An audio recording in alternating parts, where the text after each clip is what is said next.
What if a medical mistake could bring together two souls who were never supposed to meet? Ollie Sanders, a 7-year-old cleaner, walked into that clinic just for routine tests. Austin Blake, a 6-year-old billionaire, was there as a precaution. Neither of them imagined that within a matter of weeks, their lives would become intertwined in a way that couldn't be undone. An accidental insemination, a baby that was never planned, and a desire that neither of them dared to admit. Because sometimes fate writes stories that reason would never approve of, but the heart can't resist. Monday morning dawned gray in Chicago with that kind of fine drizzle that doesn't really get you wet, but freezes your soul from the inside out. Ollie Sanders adjusted the collar of her navy blue dress, the same one she wore to job interviews, doctor's appointments, and on those rare occasions when she needed to look like more than she really was. The fabric was faded at the seams, but she always ironed it carefully, as if that could somehow erase the years of struggle she carried on her shoulders. At 27, Ollie knew the weight of exhaustion. Not the exhaustion of a bad day, but the kind that builds up in every muscle, in every postponed thought, in every dream tucked away in a drawer. She worked as a cleaner in a commercial building downtown, a place where well-dressed executives walked past her without even noticing she was there. She was invisible, and most days that didn't bother her. But that morning, as she walked through the wet streets, smelling coffee from the bakeries and hearing cars cutting through puddles, Ollie allowed herself to think about something different. She had saved up money, every penny counted, every sacrifice measured, to get tests done at an affordable clinic. Nothing serious, just a precaution. But the truth was, lately she'd been feeling too exhausted, as if her body was asking for a break she couldn't give it. The clinic was in a busy neighborhood with a modest facade and a cramped reception area. Ollie walked in, smelling disinfectant mixed with the cheap perfume of someone who had passed through minutes before. The receptionist, a middle-aged woman with glasses hanging from her neck, barely looked up as she wrote down her name. "Have a seat over there. They'll call you soon." Ollie obeyed, clutching her purse in her lap as she watched the other people in the waiting room. A pregnant woman was leafing through a magazine. An elderly man coughed softly, and then the door opened. He walked in, tall, broad-shouldered, wearing a dark suit that seemed to have been tailored for every inch of his body. His brown hair was slightly messy, as if he'd run his hand through it more than once that morning. But what caught Ollie's attention most were his eyes. Blue, piercing, the kind that seemed to see beyond what you showed. Austin Blake was 36 and had a reputation that preceded him. Billionaire, entrepreneur, a private man who rarely appeared in gossip magazines, but whose name echoed in boardrooms and million-dollar investments. He didn't usually frequent affordable clinics, but that day, following a discreet medical recommendation, he was there to freeze his genetic material, a precaution men in his position took when time and biology started to weigh on the scale. He stopped at reception, exchanged a few words in a low voice with the attendant, and for a brief moment, his eyes met Ollie's. It was quick, a second, maybe not even that. But something in the air changed. Ollie looked away immediately, feeling her cheeks warm up for no apparent reason. She didn't know who he was. She had no idea that this man controlled companies, closed multi-million-dollar deals, and had the power to change lives with a signature. To her, he was just another stranger, too handsome to be in that place. Austin, for his part, sat down on the other side of the room, crossed his legs, and picked up his phone, but his eyes returned just once to the young woman in the navy blue dress, who was biting her lower lip while nervously fidgeting with her purse straps. Neither of them knew it, but fate was already writing the script. Meanwhile, in the back of the clinic, an employee named Brenda was dragging her feet down the hallway. She was on the night shift, tired, her eyes burning with sleepiness. She'd worked a double the week before, and now on that rainy morning, all she wanted was to finish up and go home. When she picked up the files and samples to process, she yawned, rubbed her eyes, and without realizing it, mixed up the protocols. One name for another, one procedure for another. It was a simple mistake, mundane, the kind of thing that happens when your body is running on autopilot and your mind has already given up paying attention. But that mistake would change everything. Ollie Sanders, a nurse called out, reading the name on her clipboard. Ollie stood up, smoothed out her dress, and followed the woman down a narrow white hallway lit by fluorescent lights that made everything seem even colder. She entered a small room with an exam table covered in disposable paper and the strong smell of alcohol. Lie down here, dear. It'll be quick. Ollie obeyed, her heart beating faster than it should. She didn't really understand what was happening. Everything seemed a bit confusing, rushed, but she trusted them. After all, they were professionals. They knew what they were doing. They didn't. On the other side of the clinic, Austin was led to a different room. Everything was explained clearly, efficiently. He signed the papers, did what was necessary, and left 15 minutes later, never imagining that at that exact moment his genetic material was being directed to the wrong place. 3 weeks later, Ollie was at home making tea when the phone rang. "Miss Sanders. This is the clinic calling. We need you to come back as soon as possible. It's urgent." The tone was tense, almost desperate. Ollie felt her stomach turn. What happened? There was a pause on the other end of the line. Then, with a trembling voice, the attendant said, "You're pregnant." The world stopped. The tea spilled from the cup, staining the tablecloth. Ollie pressed the phone against her ear, unable to breathe properly. "That's not possible. I didn't do anything. And that's why we need to talk in person. Please come in today." When Ollie hung up, her legs could barely hold her up. At the same moment across town, Austin Blake was receiving a similar call. "Mr. Blake, there's been a complication. A serious error. You need to come to the clinic immediately." He frowned, dismissing a meeting with a wave of his hand. "What kind of error?" The voice on the other end hesitated. "You're going to be a father, Mr. Blake." Austin froze. Then his voice came out low, controlled, but loaded with something he couldn't name. "And the mother?" A complete stranger. The clinic's conference room smelled like stale coffee and poorly disguised desperation. Ollie sat in an uncomfortable plastic chair, her hands clasped in her lap, trying to process words that seemed to be coming from another language. Pregnant, accidental insemination, medical error, legal proceedings. Each phrase was a bomb exploding inside her chest. On the other side of the long table, 3 clinic representatives took turns between apologies and attempts to explain the inexplicable. There was a lawyer in a gray suit sweating at his temples, a medical director in a white coat with red eyes from someone who hadn't slept in days, and Brenda, the employee who had made the mistake, sitting in the corner, pale as paper, unable to look at Ollie.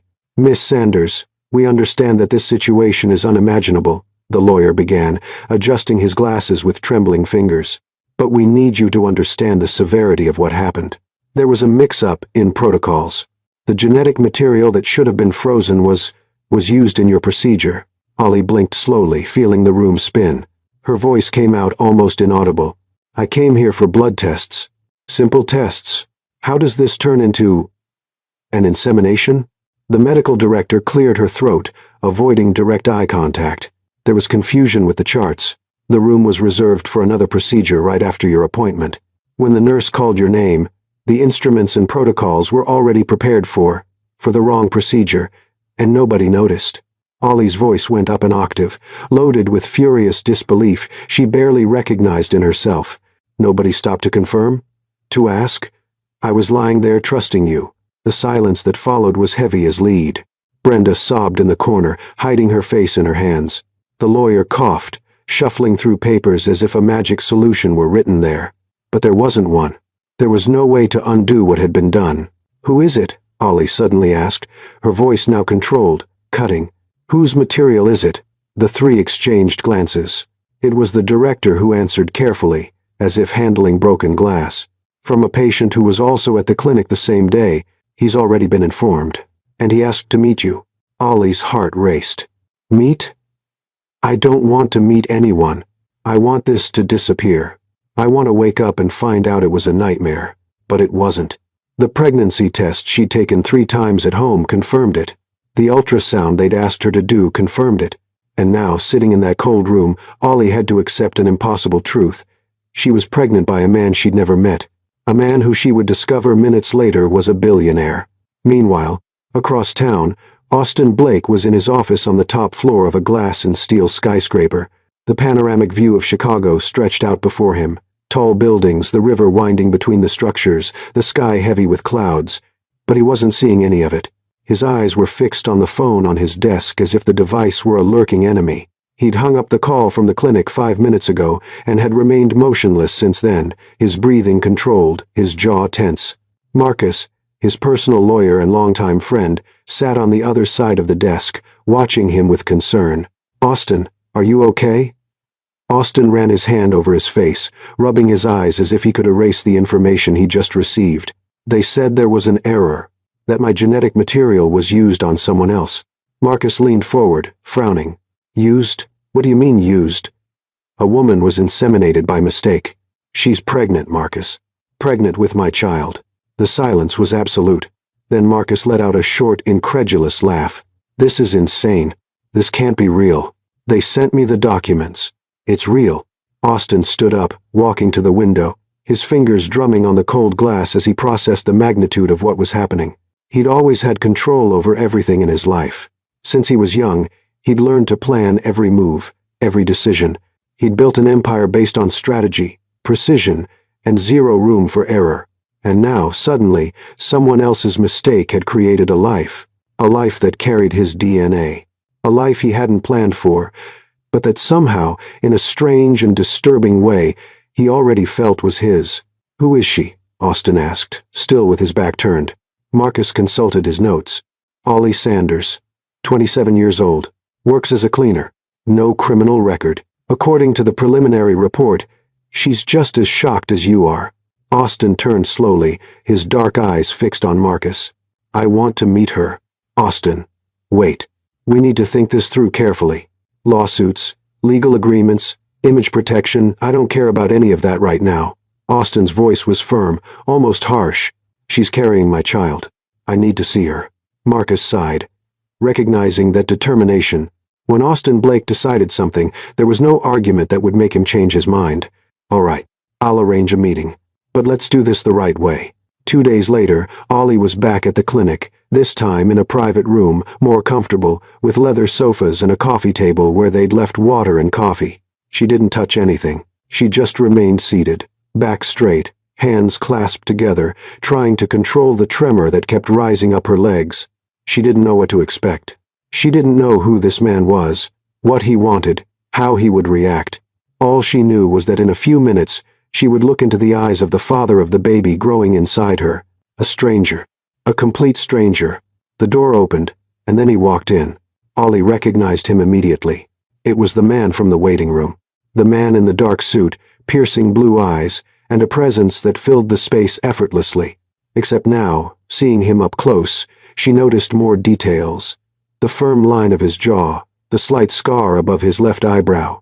The way he moved confident but not arrogant. Austin stopped as soon as he saw her, and for a moment neither of them said anything. They just looked at each other. And somewhere between the silence and the tension that filled the room, something invisible began to form. It wasn't love, not even attraction yet. It was something else, recognition perhaps, as if two puzzle pieces that should never fit together had somehow found their place with each other. Austin was the first to speak, his voice low, controlled, but loaded with something even he couldn't identify. "Ollie Sanders?" She nodded, unable to find words. He took a step forward, extending his hand. "Austin Blake." She hesitated for a second before accepting. When their fingers touched, an electric current ran up Ollie's arm. His hands were warm, firm, and remained around hers a second longer than necessary. When they finally separated, Austin sat on the sofa across from her, leaning slightly forward, his elbows resting on his knees. "I don't know where to start," he admitted. And there was a vulnerability in those words that surprised Ollie. She let out a shaky sigh. "Me neither." And so, amid the chaos and the impossible, two strangers began trying to understand what fate or error had done with their lives. The silence in the room was broken only by the muffled sound of traffic outside and the quiet hum of the air conditioning. Ollie watched Austin with a mixture of caution and curiosity, trying to figure out the man in front of her. He didn't seem like the type of person who lost control. Every movement was calculated, every word carefully chosen. But there was something in his eyes, an intensity, a contained storm that made her nervous and strangely secure at the same time. Austin took a deep breath, running his hand through his hair, in a gesture that seemed more human than everything else about him. "Ollie, I know this situation is impossible to process. Believe me, I'm trying to understand it too." He paused, choosing his words. "But there's a reality here we can't ignore. You're pregnant, and this baby is my child. The way he said "my child" did something strange to Ollie's chest. It wasn't possessive. It was almost reverent, as if those words carried a sacred weight. She crossed her arms in instinctive defense. "And what do you expect me to do with this information?" Austin leaned even further forward, his blue eyes fixed on hers with a sincerity that disarmed her. "Nothing you don't want to do. I didn't come here to control you or dictate what should happen. I came because I can't simply ignore this. I can't pretend there isn't a life being formed. My life. Our life." In a way, Ollie felt a lump in her throat. She'd expected arrogance, maybe pressure, perhaps even an offer of money for her to disappear. But not this. Not this raw and unexpected vulnerability. "I don't know what you want from me," she admitted, her voice breaking slightly. "I want to take care of you. Both of you." The words hung in the air like a promise. Ollie blinked, trying to process. "Take care? What do you mean, take care?" Austin stood up, walking to the window. Outside, the city continued its frantic pace, indifferent to the small universe forming in that room. He put his hands in his pockets, the posture of someone about to make a risky move. "Do you live alone?" "Yes, in a small apartment." "Why?" He turned, facing her again. "I want you to move into my house." Ollie's eyes widened, her mouth opening in silent shock. "What?" "During the pregnancy, I want you to have the best medical care, comfort, security. I can offer that. And I want to be present. I want to follow every stage, every appointment, every moment." She let out a short, incredulous laugh, standing up as well. "Are you crazy? I don't know you. You don't know me, and you want me to just move into your house? As if we were, what, a couple?" Austin took a step toward her, and Ollie felt her heart race. He was tall, and his presence filled the space in a way that left her breathless. "Not as a couple. As two people responsible for a life that's coming. Ollie, I'm not asking for anything beyond that.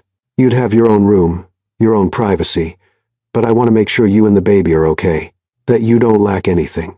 Ollie shook her head, taking a step back. "This is insane. I have my life, my job, a job that leaves you exhausted, an apartment that probably doesn't have decent heating in the winter." He didn't say this condescendingly, but with a direct and honest observation. "I'm not judging. I'm offering an alternative." Ollie bit her lip, feeling tears sting her eyes. She hated the fact that he was right. She hated even more the fact that for a brief moment the offer sounded like relief. "And if I say no?" Austin sighed, his expression softening. "Then I'll respect that. But I'll still want to be present. I'll still make sure you have what you need, even from a distance." There was something in his voice, in the way he looked at her, that made Ollie realize he was serious. It wasn't a power play. It wasn't control. It was something she didn't expect to find. Genuine care. She closed her eyes, breathing deeply. The smell of coffee on the coffee table, the sound of rain beginning to fall outside, the weight of the decision she was about to make, everything mixed into a chaotic symphony of emotions. "I need conditions," she finally said, opening her eyes and facing him with a new firmness. Austin raised an eyebrow, a slight smile touching his lips. "I'm listening. First, respect. I'm not your employee or your property. I'm a person, and I want to be treated as such." "Agreed." "Second, freedom. I won't be a prisoner. If I want to go out, visit friends, have my own life, you won't stop me." "Agreed." "Third, a clear legal contract. I want everything documented, rights, responsibilities, what happens after the baby is born. Everything." Austin nodded slowly, respectfully. "My lawyer will prepare everything. And you can have your own lawyer reviewing every line." Ollie swallowed hard. Her hands trembled slightly, but she didn't look away. "And fourth, I want you to understand something. I'm not doing this because I need you. I'm doing it because maybe it's best for the baby. But that doesn't mean I trust you. Not yet." For the first time since entering the room, Austin smiled for real. It wasn't arrogant or calculated. It was genuine, almost relieved. "I didn't expect you to trust me. Trust is something you build, and I intend to build it." He extended his hand again, this time not as a formal greeting, but as an agreement, a pact between two strangers who were about to embark on an impossible journey.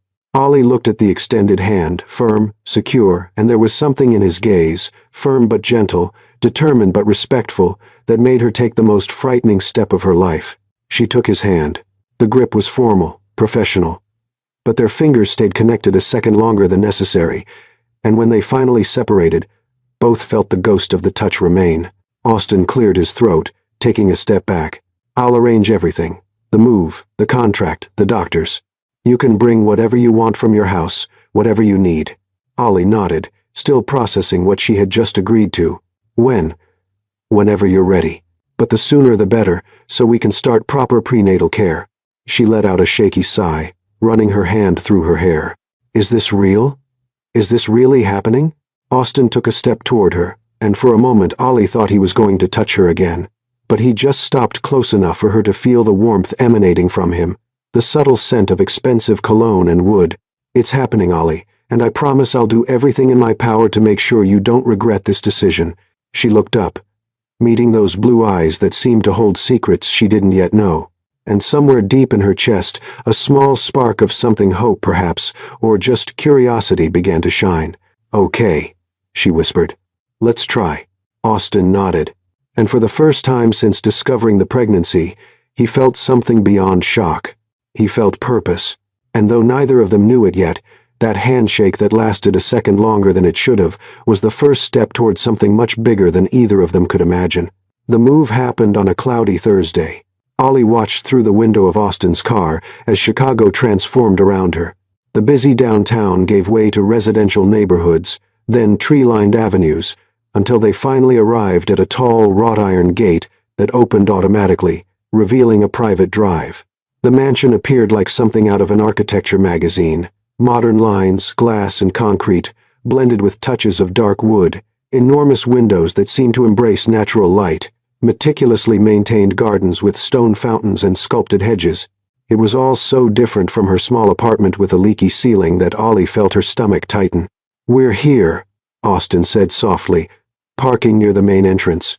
Ollie got out of the car, feeling the cool afternoon breeze touch her face. The air here smelled different, cleaner, with a hint of flowers and freshly cut grass. So different from the smell of exhaust and street food that permeated her old neighborhood. A middle-aged man, dressed discreetly, appeared at the door. "Miss Sanders? Welcome. I'm Thomas, the butler. If you need anything, I'm at your service." "Butler?" Of course there was a butler. Ollie just nodded, not knowing exactly what to say. Austin placed his hand lightly on the small of her back, a touch so brief she almost thought she'd imagined it, guiding her inside. The interior was even more impressive. Very high ceilings, a wide marble staircase, artwork on the walls that Ollie was certain cost more than she'd earn in several lifetimes. Everything was impeccable, elegant, intimidating. "Your room is on the second floor," Austin explained, climbing the stairs beside her. "It's the most spacious suite. I thought you'd like the view." He opened a double door of light wood, and Ollie felt the air escape her lungs. The suite was bigger than her entire old apartment. A king-size bed with immaculate white sheets dominated the center, a sitting area with sofa and armchair, a desk by the window, doors leading to a walk-in closet, and a bathroom that looked like a private spa. And the view, floor-to-ceiling windows, showed the garden, a pool in the back, and beyond it, the distant silhouette of the city. "This is too much," Ollie murmured, almost to herself. Austin was leaning against the doorframe, watching her explore the space. There was something in his expression, satisfaction perhaps, seeing her react. "You can change whatever you want. Bring your things, decorate however you prefer. This is your home now, Ollie, for as long as you need." She turned to face him, and for a moment their eyes met. There were so many unspoken things hovering between them. Gratitude, distrust, curiosity, fear. But neither knew how to turn feelings into words, so they just stayed there, connected by a look that lasted seconds longer than it should have. "Thank you," she finally said, her voice almost a whisper. Austin just nodded, pushing off from the door. "I'll let you get settled. Dinner is at 8. If you want, we can eat together." It wasn't an order. It was an invitation. And Ollie noticed the difference. "Okay." When he left, closing the door softly behind him, Ollie finally allowed her shoulders to relax. She walked to the window, pressing her forehead against the cold glass, and tried to understand how her life had changed so drastically in so little time. The first few days were like living in a bubble of polite silence. They crossed paths at breakfast, Austin already dressed for work, Ollie still in pajamas, hair pulled into a messy bun. He read the newspaper. She drank tea. They exchanged cordial good mornings, nothing more. During the day, Austin disappeared to the office. Ollie explored the house cautiously, like a guest afraid of breaking something precious.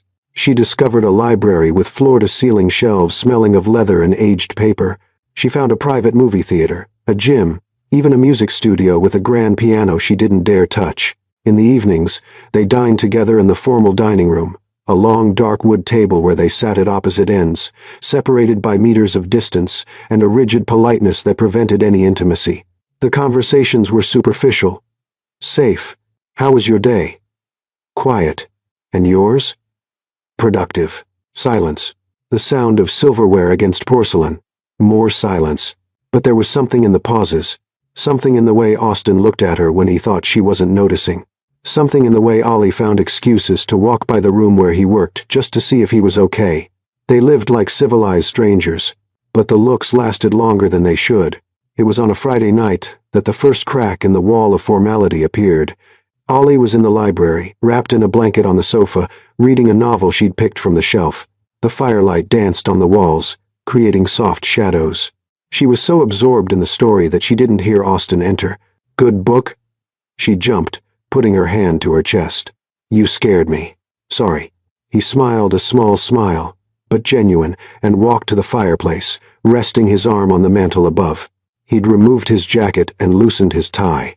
The sleeves of his white shirt were rolled up to his elbows, revealing strong forearms with slightly defined veins.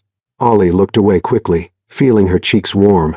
"Yes, good book," she replied, showing the cover. "I hope you don't mind that I took it from your library." "Of course not. Everything here is yours too." He paused. "Do you like to read?" "I love it. It's always been my way of escaping, you know." Austin nodded slowly, his eyes fixed on her with an intensity that made her feel exposed and seen at the same time. "I understand perfectly." There was a moment of comfortable silence. Then Austin moved, sitting on the other end of the sofa, not too close, but closer than they'd been since she'd moved in. "Ollie, can I ask you something?" She closed the book, placing it in her lap. "Sure. Are you comfortable here? I know it's a huge change, and I want to make sure you're not feeling like a prisoner." The genuine concern in his voice touched her. "I'm not a prisoner. You've been very respectful. It's just that—" She hesitated, looking for the right words. "It's very different from what I'm used to. All of this," she gestured vaguely around, "seems like another world. It's a world that can be yours too, but it's not really mine, is it? This is your life, Austin. I'm just here because of the baby." He leaned slightly forward, his blue eyes fixed on hers. "Maybe it started that way. But that doesn't mean it has to stay that way." Ollie's heart raced. What was he saying? Before she could respond, Austin stood up, running his hand through his hair in that gesture she was beginning to recognize as a sign of nervousness. "It's late. I should let you rest." He started to leave, but when he reached the door, he stopped, turning to look at her once more. "Ollie?" "Yes?" "I'm glad you're here. Privier. And then he left, leaving her alone with her heart beating erratically and a question burning in her mind. What exactly was happening between them? The following days brought small changes, subtle, almost imperceptible, but definitely there. At breakfast, Austin started asking questions about the book she was reading. She started asking about his work. The conversation stretched from minutes to almost half an hour. During dinner, the distance between them at the table decreased. First, Austin moved a few chairs closer. Then Ollie did the same, until within a week they were sitting side by side, sharing the non-alcoholic wine he bought especially for her. And there were the accidental touches. A hand that brushed against another when reaching for the salt. Knees that touched under the table. The moment when Austin passed by her in the narrow kitchen hallway, his hand briefly finding her waist so they wouldn't bump into each other. The heat of his palm burning through the thin fabric of her blouse. Each touch was an electric shock brief, innocent, but charged with something neither of them knew how to name. It was on a particularly cold night that everything changed more significantly. Ollie was on the back porch wrapped in a shawl, watching the illuminated city in the distance. The wind tousled her hair, and she closed her eyes, allowing herself just to feel. She didn't hear Austin approach. She only noticed his presence when she felt his warmth behind her, close but not touching. "It's cold out here," he said softly. "I know, but it's beautiful." They stood like that for a moment, side by side, watching the city lights flicker like fallen stars. Then, with a gentleness that surprised her, Austin raised his hand and slowly tucked a strand of hair that the wind had mussed behind her ear. His fingers brushed her skin, warm, firm, gentle. Ollie turned her face, and suddenly they were so close she could see the tiny golden flecks in his blue eyes. She could feel his breath mixing with hers. She could hear a heartbeat. She didn't know if it was hers or his. The air between them seemed to run out. Neither of them moved. Neither of them pulled back. They just stayed there, suspended in a moment that seemed to last an eternity and a second at the same time. It was Austin who broke the silence, his voice hoarse, low. "Ollie." But he didn't finish the sentence because there were no words for what was happening between them. So he just stepped back, taking a step away, breaking the spell. "You should go inside. It's too cold." She nodded, unable to speak, and walked back inside the house, still feeling the ghost of his touch on her face. And that night, lying in her huge bed, Ollie realized something that scared and thrilled her at the same time. She was starting to feel something for Austin Blake, something dangerous, something inevitable. The morning started differently. Ollie came down for breakfast and found Austin already at the table. But this time, he wasn't alone. There was an elegant woman beside him, hair pulled into an impeccable bun, a perfectly tailored gray suit, and a professional smile that didn't reach her eyes. "Ollie. Good morning." Austin stood up, a gesture of chivalry she still wasn't used to. "This is Victoria Hartley. She's an image and etiquette consultant." Ollie stopped mid-step, a cup of tea forgotten in her hand. "Consultant for what?" Victoria stood up too, extending her hand with a warmer smile. "It's a pleasure to meet you, Ollie. I know this might seem strange, but I'm here to help you if you want." "Help with what exactly?" Austin approached, hands in his pockets, his posture slightly tense, as if he were about to propose something that could be rejected. "Ollie, you're going to be by my side at some social events over the next few months, business dinners, maybe some parties. And I thought," he hesitated, choosing his words carefully, "I thought maybe you'd like to feel more prepared, more confident." Ollie felt a wave of heat rise up her neck, anger, shame. She wasn't sure. "You think I need to be fixed?" "No." Austin took a step forward, his expression alarmed. "That's not it, Ollie. You're perfect, the way you are. But I know how intimidating these environments can be, people who judge, who ask invasive questions. I just want you to have the tools to defend yourself, to feel powerful." Victoria intervened gently. "Ollie, can I be honest? I'm not here to change you. I'm here to amplify what you already have. You have natural beauty, a quiet strength. I just want to help you recognize that and project it." Ollie looked between the two of them. There was sincerity in Austin's eyes, genuine concern. And Victoria, well, she didn't seem like the type of person who would waste time with falsehoods. "And if I say no?" Austin shrugged, a small smile touching his lips. "Then you say no. Nothing changes. You continue being exactly who you are." Ollie took a deep breath. Part of her wanted to reject the idea out of pride, but another part, the part that had always felt invisible, always diminished, was curious. "Okay," she finally said. "Let's try." The following days were a revelation. Victoria didn't arrive with a list of rigid rules or try to transform her into something she wasn't. Instead, she started with questions. What makes you feel beautiful? When do you feel most like yourself? What version of Ollie would you like to show the world? They spent entire mornings talking about posture, not in a robotic way but naturally. How to enter a room and take up space without apologizing. How to make eye contact without looking away. How to speak clearly, without diminishing your words with sorry, or maybe. There were social etiquette lessons, not to turn her into a porcelain doll, but so she'd know how to navigate difficult conversations, respond to invasive questions with elegance, and maintain her dignity, even when people tried to make her feel inferior. When someone asks an indiscreet question about your pregnancy or your relationship with Austin, Victoria instructed, you smile, maintain eye contact, and say, "What an interesting question, but I prefer to keep some matters private." Simple, firm, polite. Ollie practiced in front of the mirror, watching how her posture changed, how her voice gained firmness. There were also basic French lessons, useful phrases for formal dinners, for greeting people, for showing she was more than she appeared. And then came the visual transformation. Victoria brought in a stylist named Margot, a vibrant woman with red hair and bright green eyes, who looked at Ollie as if she was seeing an unfinished masterpiece. "Darling, you have beautiful bone structure. And those eyes deep, expressive. Let's enhance what you already have."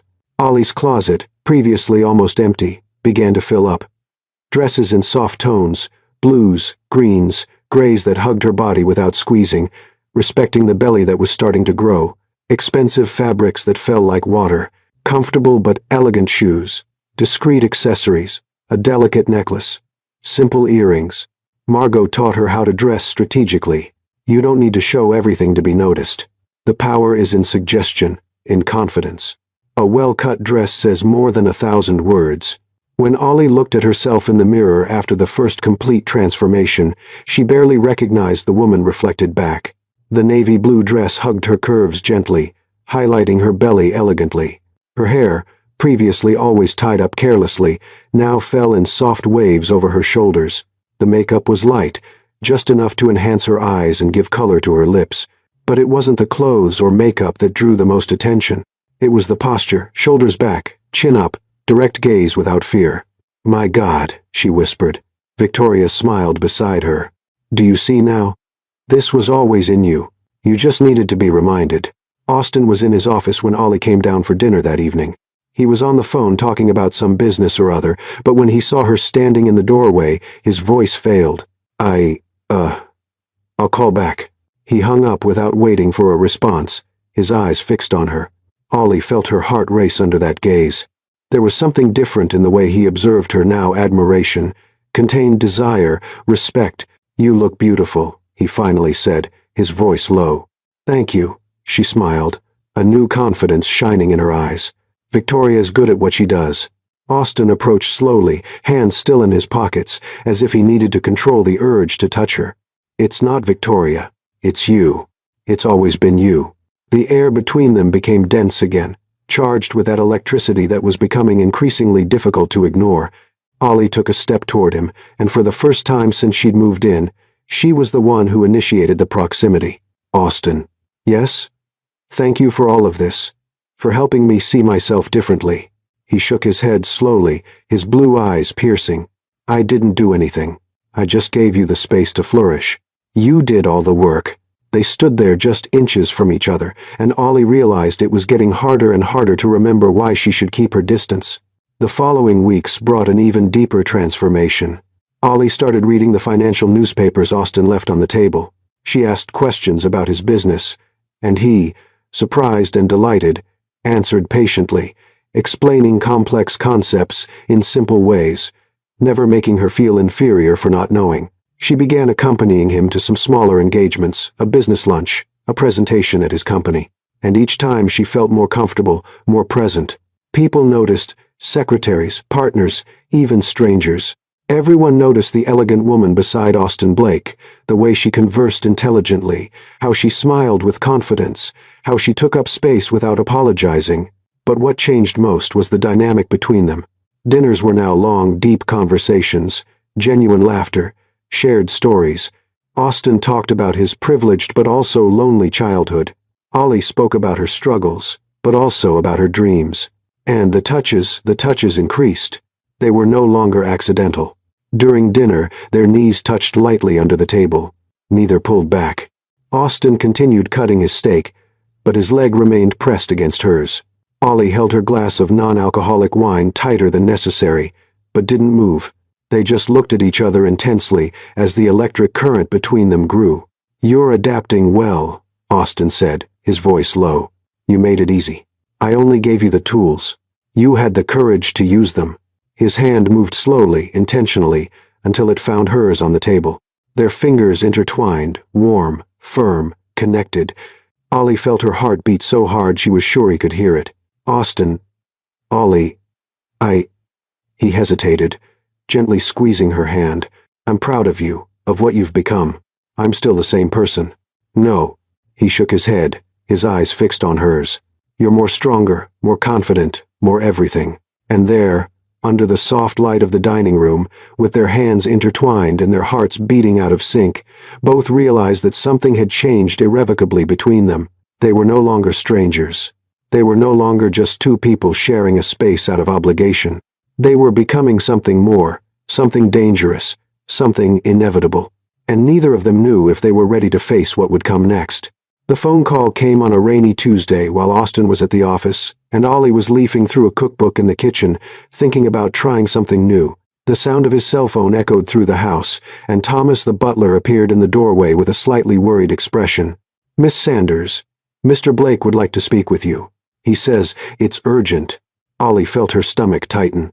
Urgent was never a good word. She took the phone from Thomas's hand, bringing it to her ear. "Austin, what happened?" His voice was controlled, but she'd already learned to perceive the nuances of tension hidden behind the apparent calm. "Ollie, my parents announced a visit. They arrive Friday, and they're staying for a week." She blinked, confused. "Okay, and what's the problem?" There was a pause. Then Austin sighed, a heavy sound loaded with unspoken complications. "They don't know about the real situation, about how you got pregnant, about the medical error. I didn't tell them because my mother has heart problems and I didn't want to stress her with a potential scandal." Ollie leaned against the counter, processing. "So, what did you tell them?" "That I'm in a relationship, that my girlfriend is pregnant and living with me." Ollie's heart raced. "Your girlfriend. I know. It was the simplest way to explain without getting into complicated details. But now they want to meet her. Meet you." Ollie ran her hand through her hair, feeling the weight of the situation fall on her shoulders. "Austin, this is a lie. I'm not your girlfriend. We barely know each other." "I know, and you have every right to say no. But Ollie," his voice became softer, almost vulnerable, "I'm asking, as a favor, just for 1 week. Then they'll leave and we go back to our normal life." Ollie closed her eyes.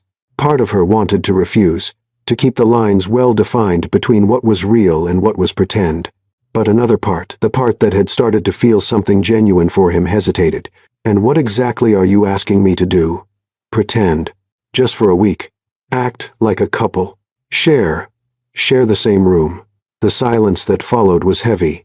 "Share the same room?" Ollie repeated, her voice rising slightly. "Just to keep up appearances. I'll sleep on the sofa or on the floor. You get the bed.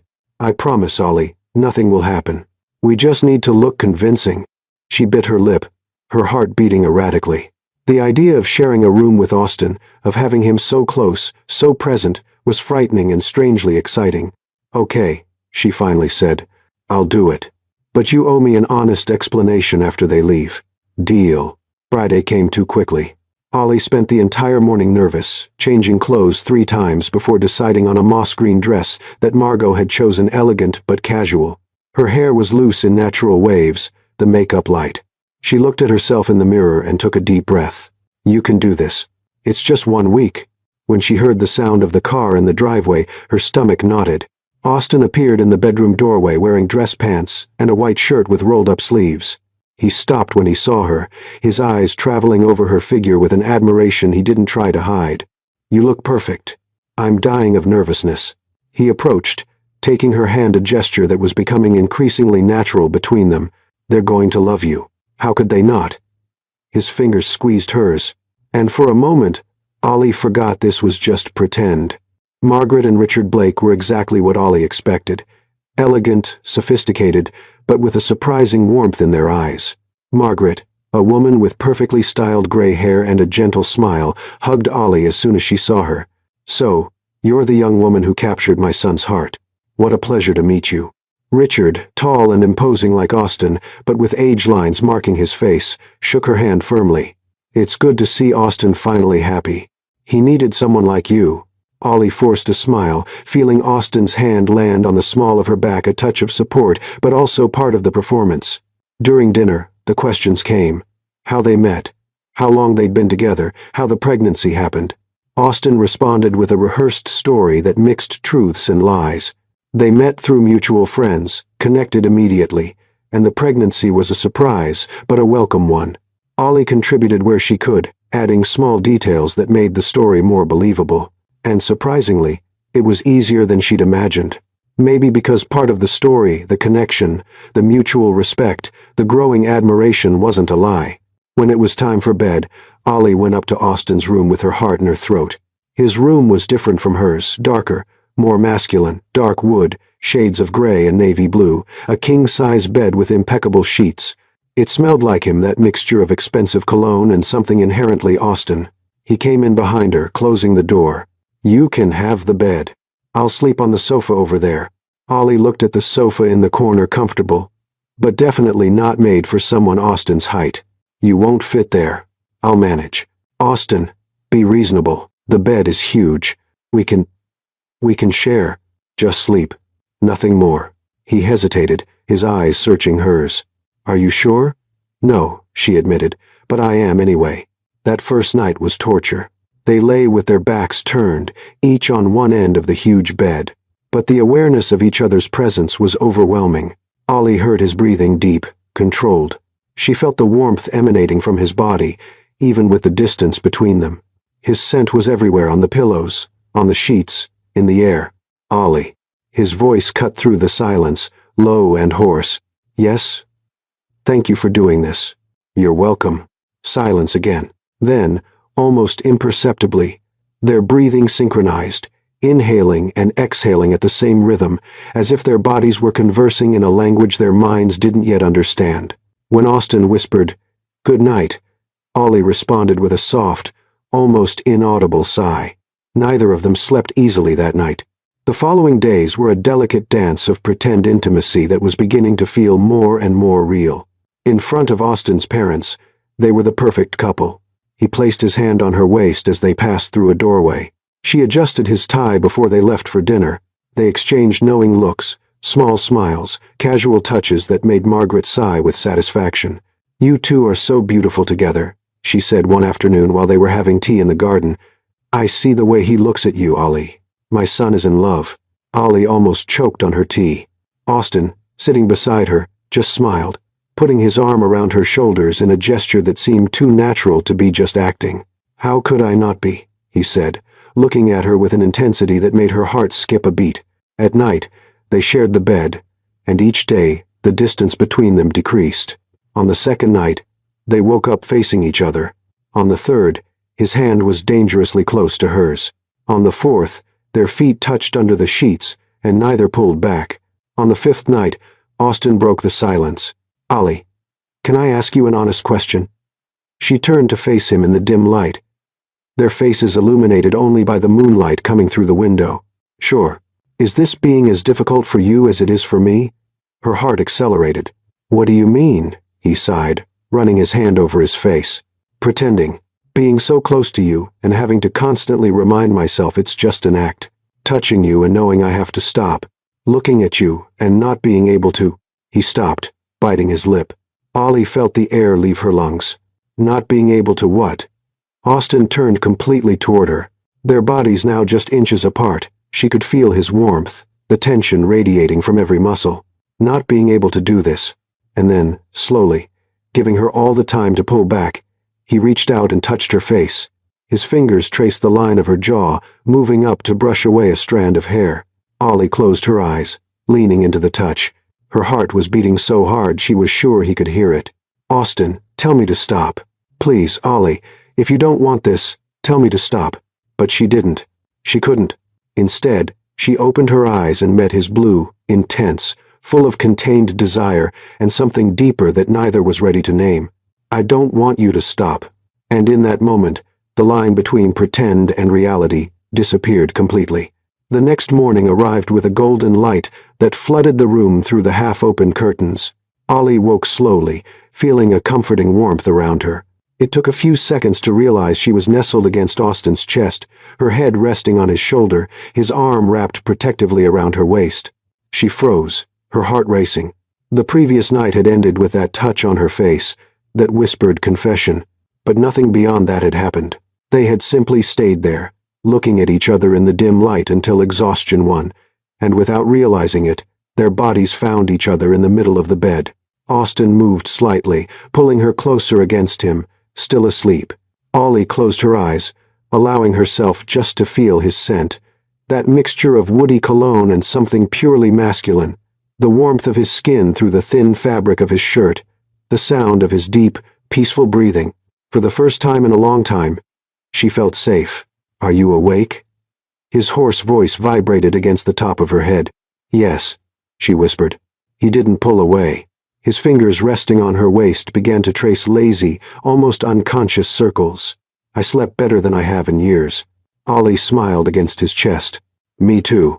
They stayed like that for a few more minutes, suspended in a bubble of intimacy neither wanted to break. But then voices downstairs brought them back to reality. Austin's parents were already awake. "We should go down," Ollie murmured, but didn't move. "We should," Austin agreed, also not moving. It was she who finally pulled away, feeling the immediate loss of his warmth. When their eyes met, there was a silent question hovering between them. What does all this mean? But neither had the courage to put it into words. Breakfast was lively. Margaret was radiant, talking about plans for the day, a visit to a museum, maybe lunch at a charming restaurant downtown. Richard read the newspaper, occasionally commenting on politics or business. Ollie sat beside Austin, and though they were maintaining the couple facade, there was something different now. The touches were softer, more natural. When he passed her the butter, his fingers lingered. When she laughed at one of Richard's jokes, Austin's hand found her knee under the table, squeezing lightly. Margaret noticed. She always noticed everything. "You two are so connected," she said with a warm smile. "It's rare to see this kind of genuine chemistry." Ollie felt her cheeks warm, but Austin just smiled, looking at her with an intensity that made her momentarily forget they were pretending. "That's because she's special," he said simply. And the way he said it with absolute conviction, as if it were the most obvious truth in the world, made Ollie's heart tighten. The day passed in a blur of activities. They visited the museum, where Austin explained the artwork to Ollie with an enthusiasm she didn't expect. They had lunch at an Italian restaurant where Margaret insisted on ordering for everyone to try everything. Richard told embarrassing stories from Austin's childhood, making him roll his eyes affectionately. And through it all, Ollie realized something that surprised her. She liked the Blake family. She liked the way Margaret affectionately touched Richard's arm when he spoke.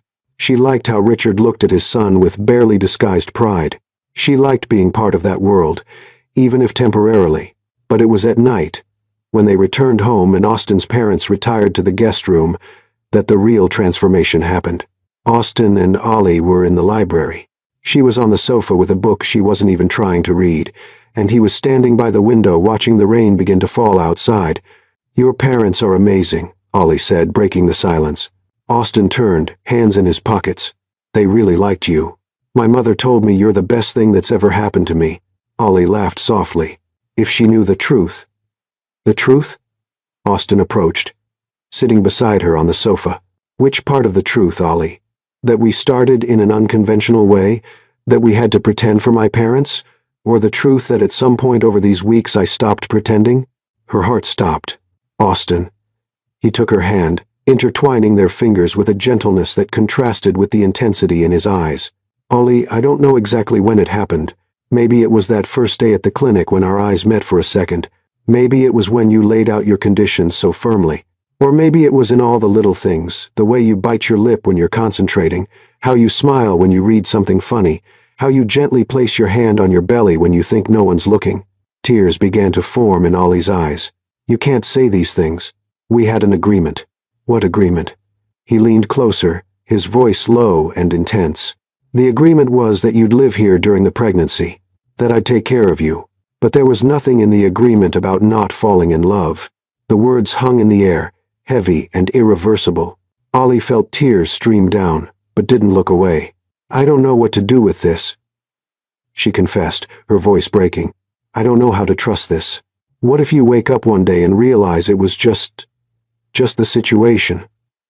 The proximity. What if—" Austin brought his hand to her face, wiping away the tears with his thumb. "What if I tell you I think about you all the time? That I leave the office early just to have dinner with you? That I wake up in the middle of the night and have to control myself not to pull you close to me?" Ollie closed her eyes, leaning into his hand. "This scares me, Austin. All of this scares me." "I know.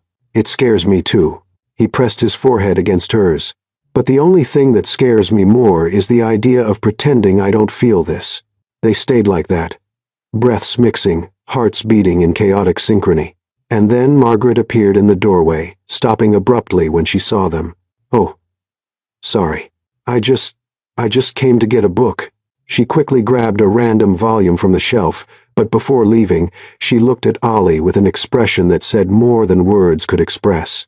It was approval, affection, and something that looked very much like, "Welcome to the family." When Margaret left, Ollie let out a shaky sigh. She knows. Knows what? That this is real. That we're not pretending anymore. Austin smiled, that rare, genuine smile that completely transformed his face. Then maybe we should stop fighting it. That night when they lay down, there were no more excuses about sharing the bed out of necessity. There was no more pretense of keeping distance. Austin opened his arms, and Ollie nestled against him naturally, as if she'd always belonged there. His hand found her belly, resting gently on the small curve where the baby was growing. "Hi there, little one," he whispered, and Ollie felt her heart break and mend at the same time. "You're going to be an amazing father," she said softly, "and you're already an amazing mother." She turned her face to look at him, their faces so close she could count every eyelash, see every nuance of blue in his eyes. "Austin, I need to tell you something." "What?" She took a deep breath, gathering courage. "I stopped pretending too, a long time ago." His eyes softened, and he brought his hand to her face again, as if he couldn't stop touching her. "So, what do we do now?" I think we just move forward. See where this takes us. No more pretending. No more pretending." He leaned in, pressing a soft kiss to her forehead, then another on the tip of her nose, and finally, hesitating just enough to give her a chance to pull back, his lips brushed against hers. It was tender, questioning, full of unspoken promises. When they separated, both were smiling.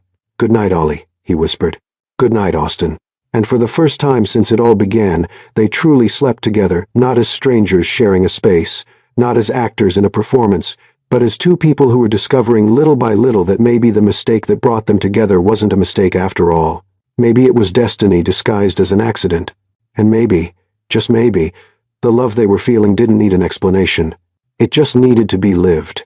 Austin's parents left on a sunny Sunday morning, taking with them the need for pretense, but leaving behind something much more real and frightening, the naked truth that Austin and Ollie had fallen in love. That afternoon the house seemed strangely quiet. Ollie was on the back porch, wrapped in a light shawl, watching the leaves dance in the wind. Her belly was more noticeable now, a gentle curve she unconsciously caressed whenever she was thoughtful. Austin watched her from the library doorway without her noticing.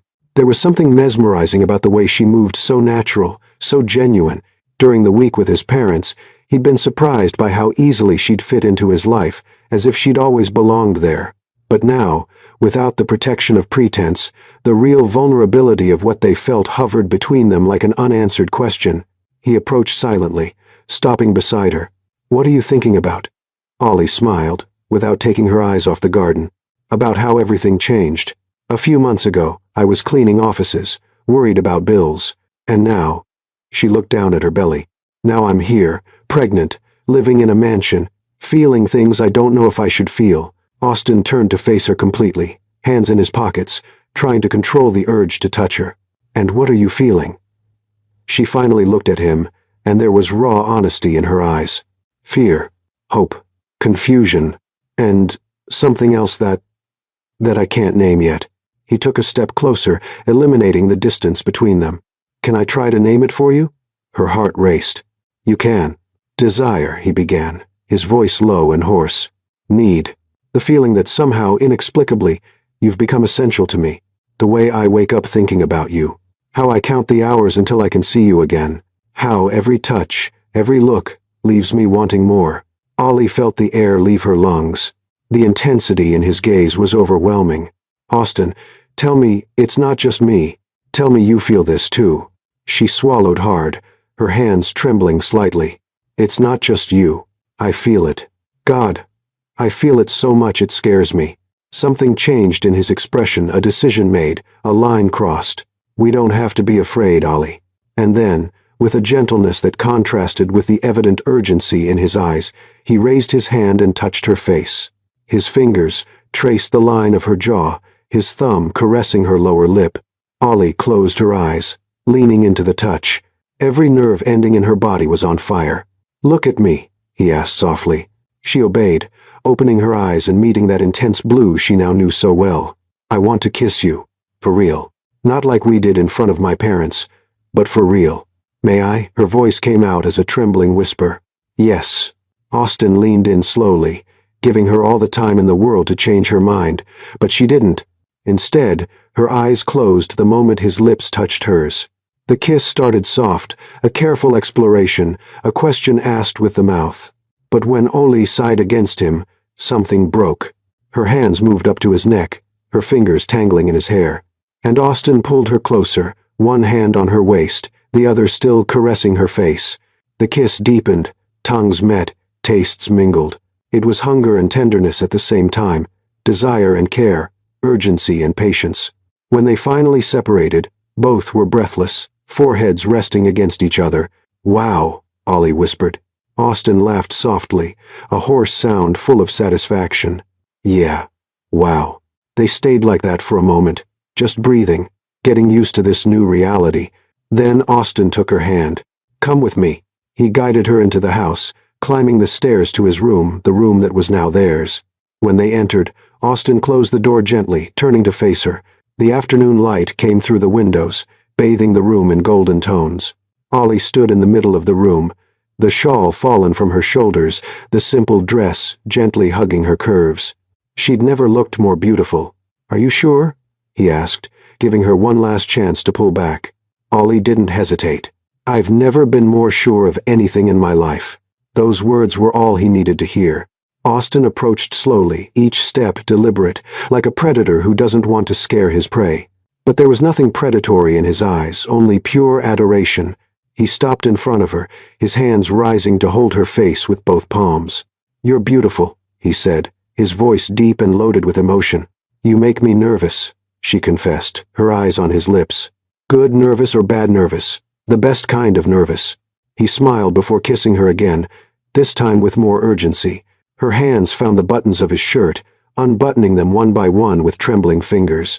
He didn't rush her, just watched her work, his eyes dark with desire. When the shirt finally fell to the floor, Ollie placed her hands on his chest, feeling the warmth of his skin, the accelerated rhythm of his heart. She traced the lines of his muscles, marveling at his solidity, at the physical proof that this was real. Austin moaned softly at her touch, his hands finding the zipper of her dress. He opened it slowly, his fingers brushing the exposed skin, sending shivers down her entire spine. The dress fell in a whisper of fabric, and suddenly, Ollie was just in her lingerie, vulnerable and exposed. She braced herself for some comment, some judgment, but when she looked at Austin, all she saw was reverence. "Beautiful," he repeated, his hands traveling down her arms, her shoulders, down the side of her body, with a gentleness that made her tremble. "Perfect." He guided her to the bed, laying her carefully on the sheets. Then he positioned himself beside her, propped on one elbow, just watching her. "What?" Ollie asked, blushing. "I'm just trying to memorize this moment. You here with me. I want to remember this forever." Tears stung her eyes, but they were tears of happiness, of overwhelming emotion. "Kiss me again, Austin." And he obeyed. This time the kiss was pure fire. Hands explored, discovering every curve, every sensitive spot.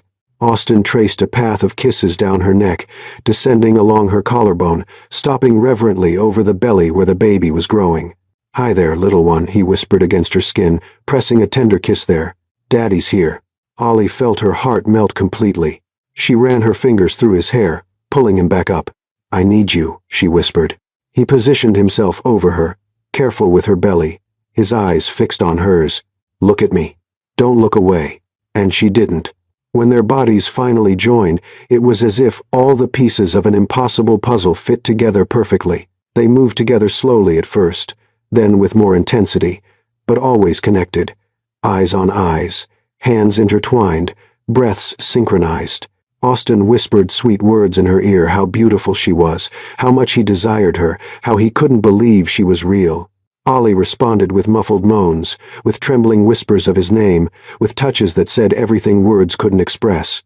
The tension built, building to a breaking point, and when they finally arrived together, it was with each other's names on their lips, eyes still connected, hearts beating as one.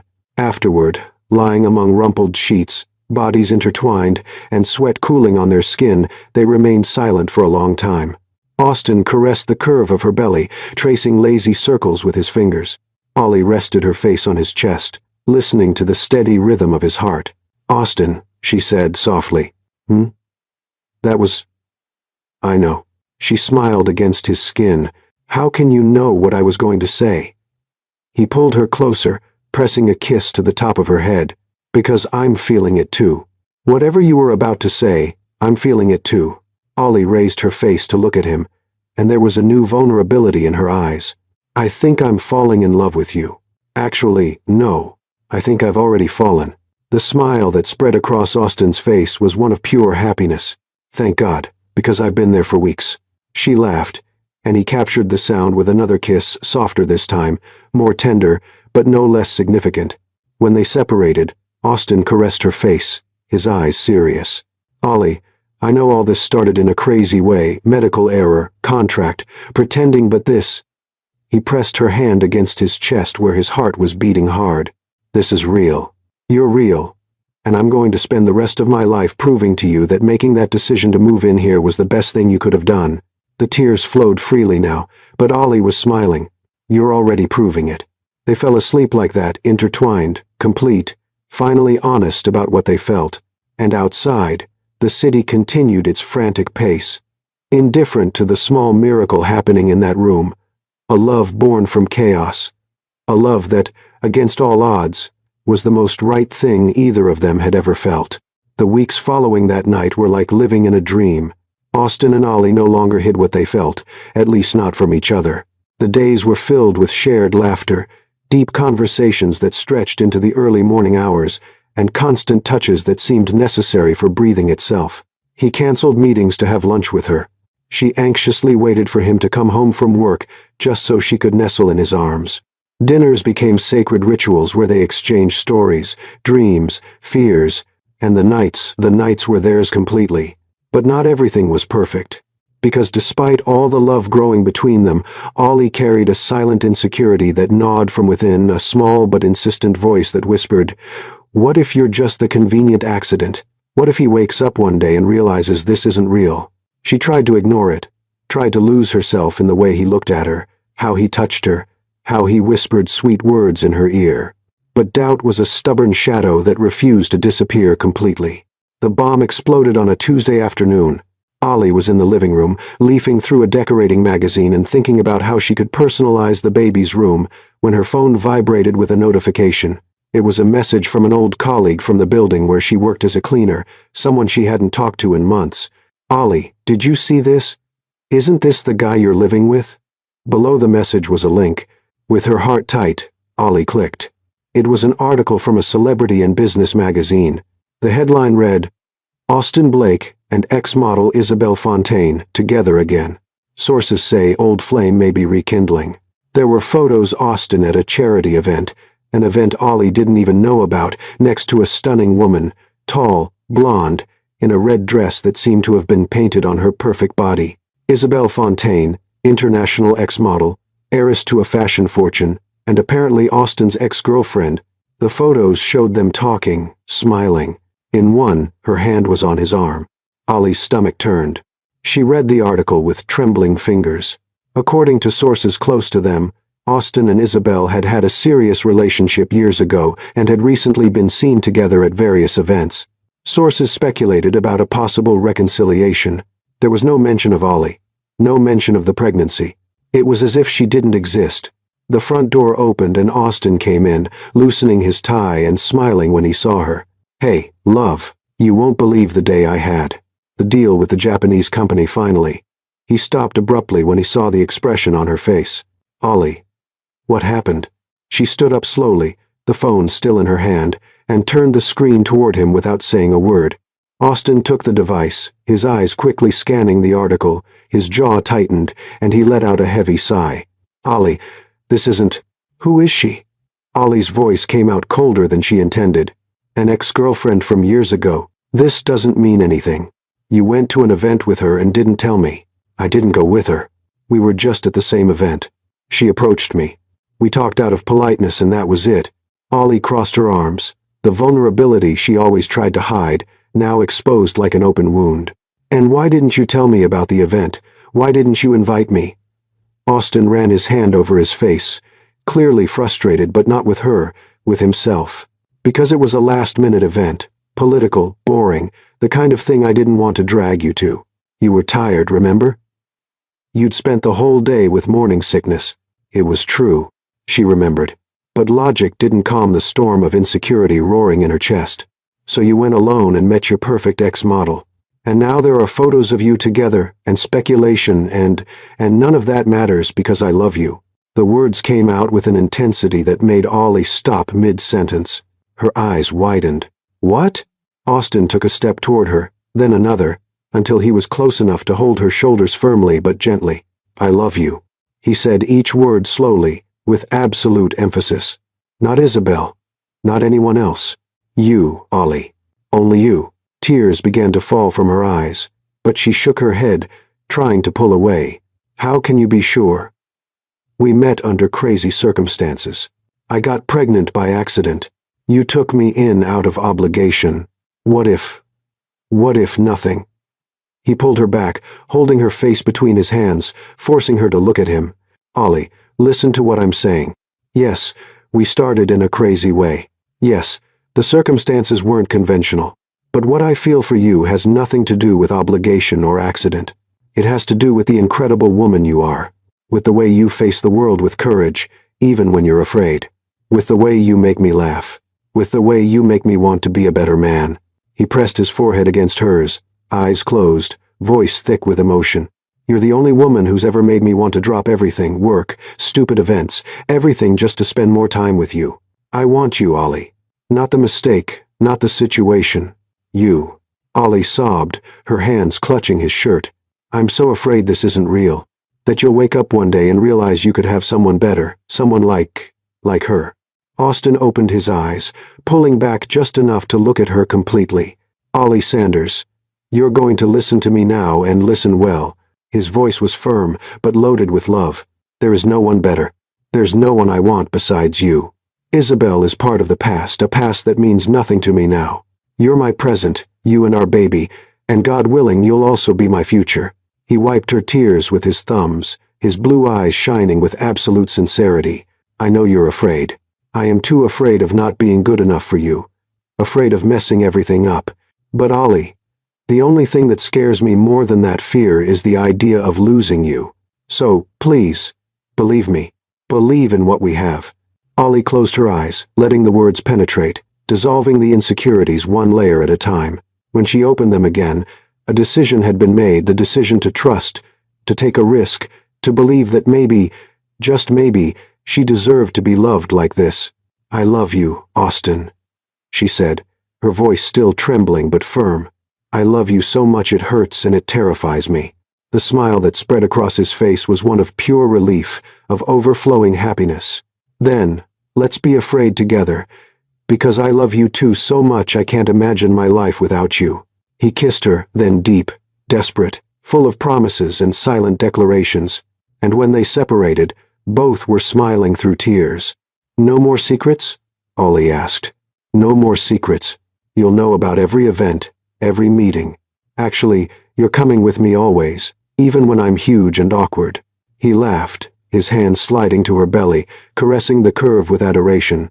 Especially then. I want the whole world to see you. See us. See this family we're building. Ollie rested her head on his chest, listening to the steady beating of his heart, the sound that had become her favorite place in the world.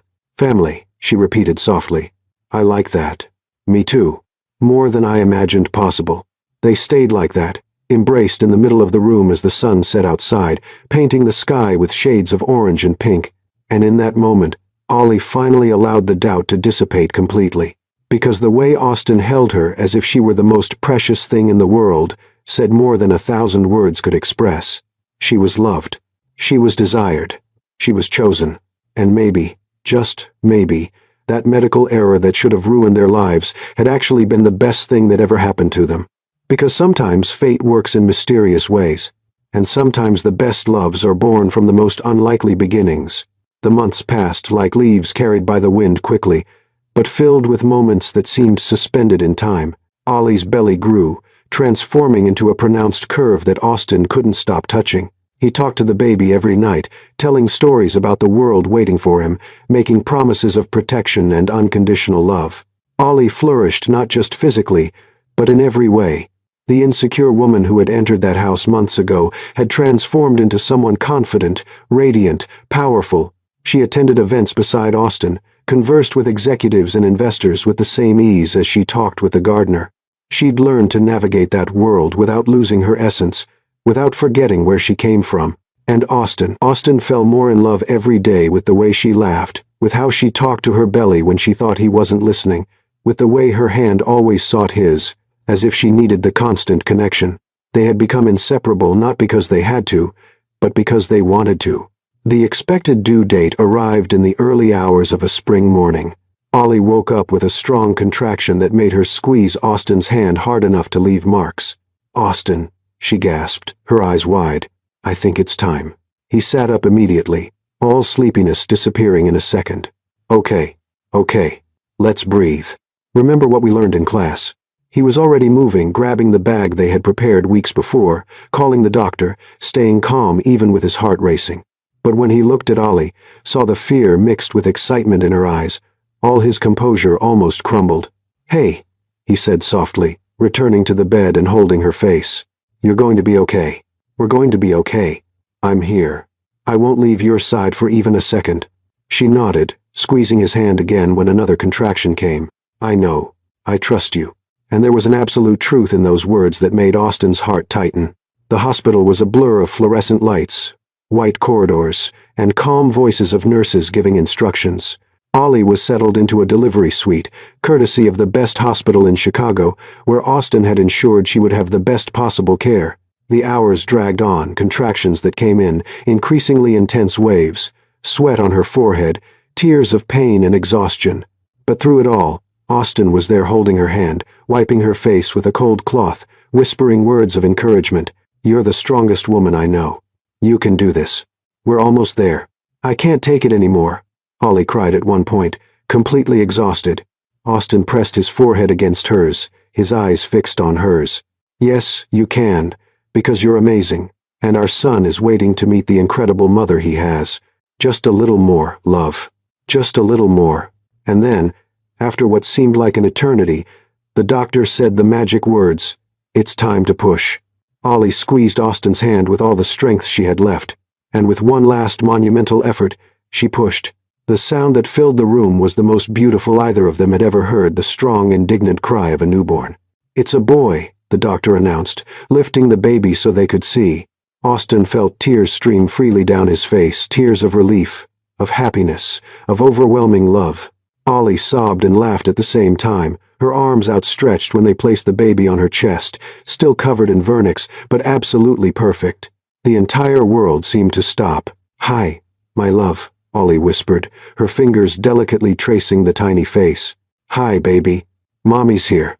Austin knelt beside the bed, unable to take his eyes off the scene before him. His son, his real son, with tiny fingers that already clutched Ollie's finger, with eyes trying to open, wanting to see the world, with a cry that was already the most important thing he'd ever heard. "He's perfect," Austin said, his voice choked.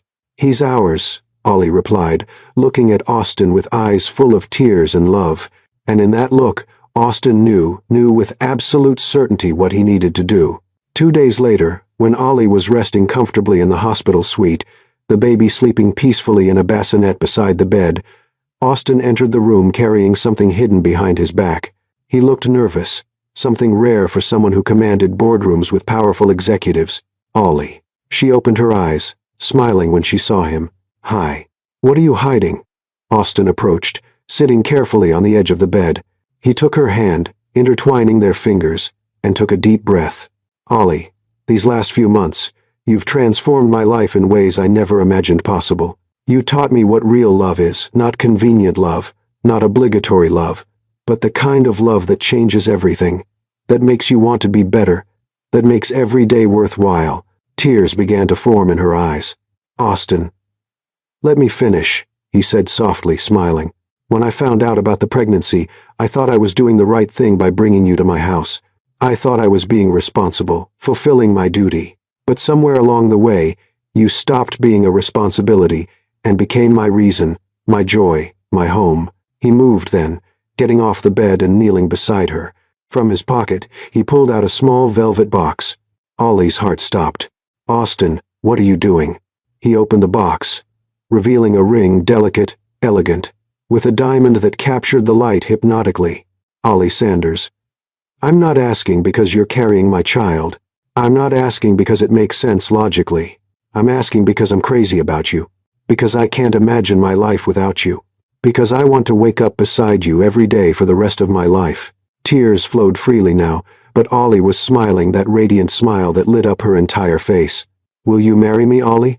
Not out of obligation, not out of convenience, but because we love each other, because we're a family, and because I want to spend the rest of my life proving to you that taking that risk trusting me was the best decision you ever made." Ollie couldn't speak. The words were stuck in her throat, suffocated by emotion, so she just nodded vigorously, desperately, until she finally managed to whisper, "Yes, yes, I'll marry you." The smile that exploded on Austin's face was one of pure happiness. He slid the ring onto her finger, a perfect fit, and then leaned in, capturing her lips in a deep kiss, full of promises and eternities. When they separated, both were laughing and crying at the same time. "I love you so much," Ollie said, holding his face between her hands. "I love you more," he replied, pressing another soft kiss to her lips. A soft cry came from the bassinet, and both turned to look.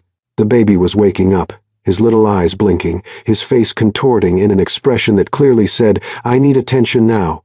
Austin stood up, picking up his son with a gentleness that always surprised Ollie. He cradled him against his chest, whispering soft words. "Hi there, little one. Guess what?" Mommy said yes. "We're going to be a real family now." Ollie watched the two of them, the man she loved holding their son, and felt her heart overflow. "What are we going to call him?" she asked softly. Austin looked at her, his eyes shining. "How about Ethan? It means strong, firm like you. Like us." Ollie smiled.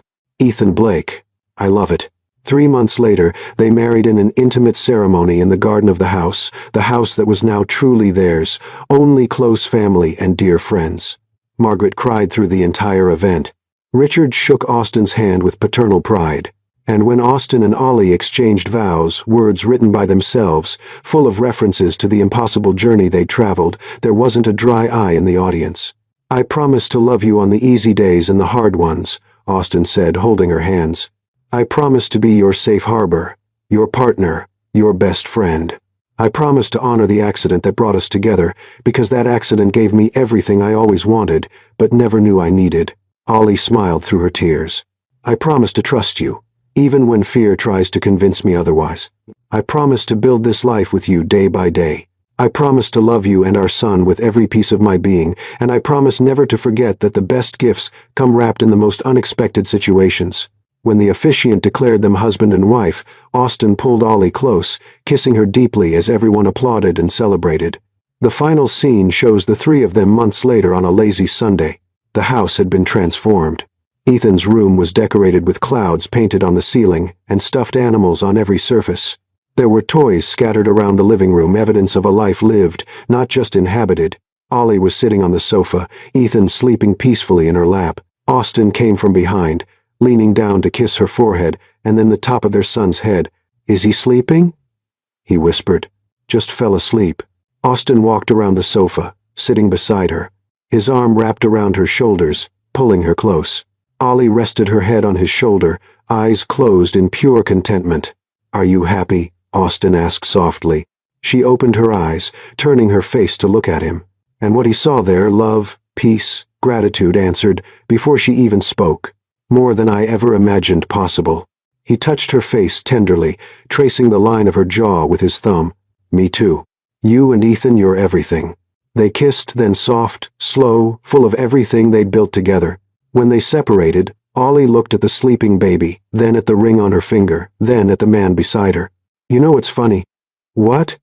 "All of this started with a mistake. An absurd medical error that should never have happened. Austen smiled, kissing her temple.